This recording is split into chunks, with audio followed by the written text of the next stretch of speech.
I'm sure you've all seen the videos of cruise ships rolling around. A lot of the time this is down to a failure in one of their systems, the stabilisers. So how do these stabilisers actually work? Let's consider a standard cruise ship. In calm water, she's going to sit happily upright. Her stability is determined by her centre of gravity and her centre of buoyancy. As long as they're all lined up in the correct place, she's going to remain upright and stable. If you then introduce some waves to the sea, she's going to start to interact a bit. Smaller waves are unlikely to have much of an impact on a large ship, but as the wave size increases, the wave length increases, and you're going to start to feel the ship interacting. She's going to roll from side to side, following the rhythm of the wave itself. And this is purely down to the fact that as the water level on one side of the ship rises, the ship generates more buoyancy on that side, and this results in a force that makes her lean over.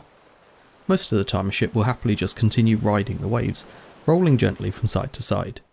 The only exception, of course, is synchronous rolling, and that's when the frequency of the wave matches the natural frequency of the ship's roll. This results in rapidly increasing angles of roll until the ship actually capsizes. Apart from that, gentle rolling isn't an issue on most ships, but on a cruise ship, you expect to be able to have a flute of champagne stay put on a table when you put it down.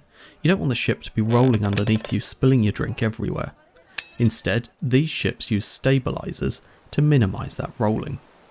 We want the ship to remain upright, while the waves run underneath her. The goal of a stabiliser is to counter the force generated by a wave.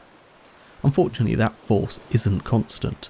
As the crest of the wave hits one side of the ship, the tipping force is at its maximum. As the wave crest moves through the centre line, the force becomes pretty much zero, and then as it moves to the other side, again the force becomes a maximum, but in the other direction. The stabiliser needs to counter all of that. It needs to be able to change the amount of force it generates, depending on the exact location of the wave, which of course is constantly changing. To do that, the industry has come up with a few types of stabiliser. I'm going to split them into two categories, active and passive. A good example of passive stabilisers are bilge keels. These are protrusions on the bilges of a hull, and all they effectively do is dampen any roll. They generate turbulence as they move up and down. To have any effect, they need to apply a force. As they're passive, they can only generate that force when the ship is rolling anyway. Bilge keels are okay at dampening a roll, and they're very cheap to install, so they're a popular design feature on many ships. Unfortunately, they don't do enough to produce the required counter effect that we need on a cruise ship. Another method of stabilisation is passive anti-roll tanks.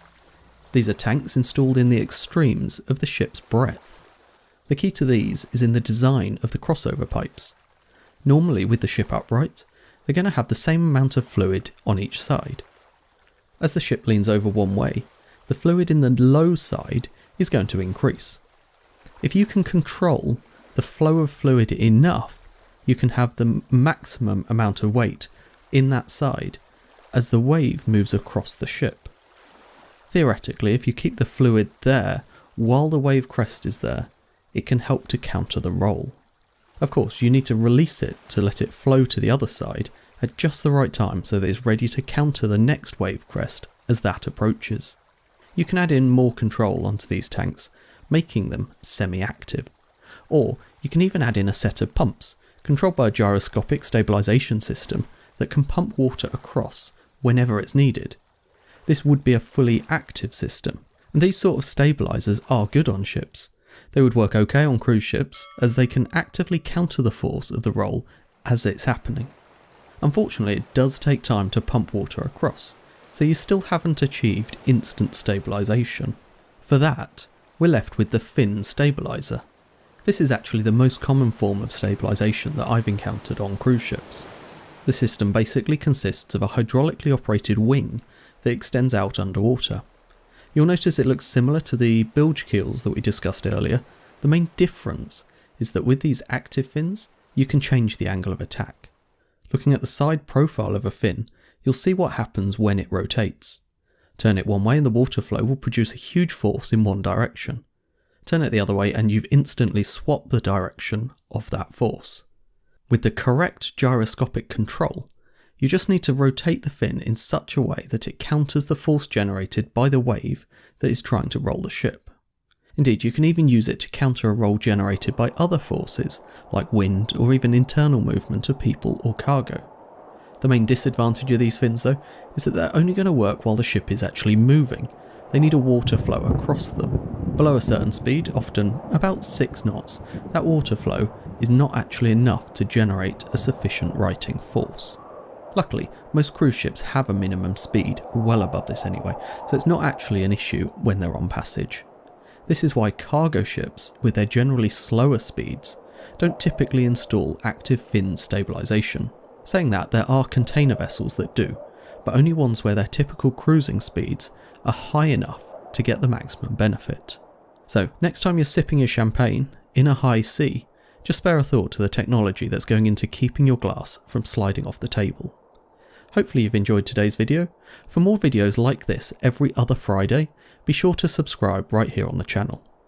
Until next time, thank you for watching, and goodbye.